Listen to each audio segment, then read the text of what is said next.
Ça fait partie de notre attractivité principale touristique et ça draine à chaque fois des dizaines de milliers de visiteurs chaque année.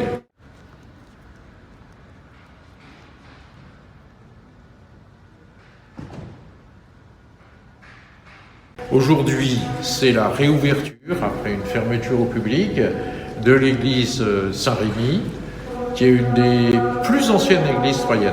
C'est aussi une des plus intéressantes, parce qu'elle était proche aussi d'un quartier où habitaient de nombreux artistes.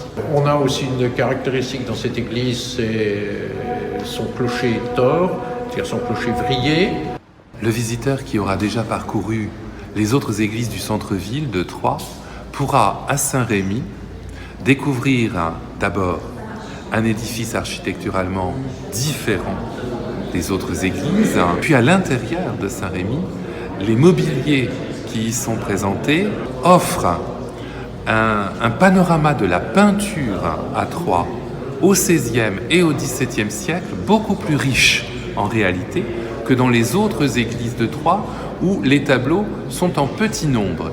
Ici, vous avez plusieurs dizaines de panneaux de la Renaissance française, du XVIe et du début du XVIIe siècle, et plus d'une quinzaine d'œuvres de Jacques de Létain peints sur toile entre les années 1630 et les années 1670.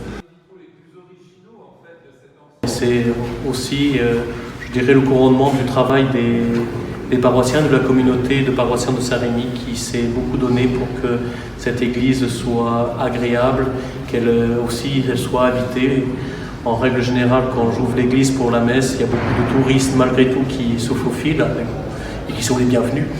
Donc c'est pour ça que je ne doute pas qu'il y aura une affluence et qui nous disent toujours oh, mais comme cette église est habitée, on sent qu'il y a une présence, qu'il y a une vie dans cette église. Mais c'est justement cette vie-là que je voulais faire partager au plus grand nombre de Troyens et de visiteurs de Troyes. De Saint Jean-Baptiste, alors que de l'autre côté, on a les différents épisodes de la vie de Saint Rémy.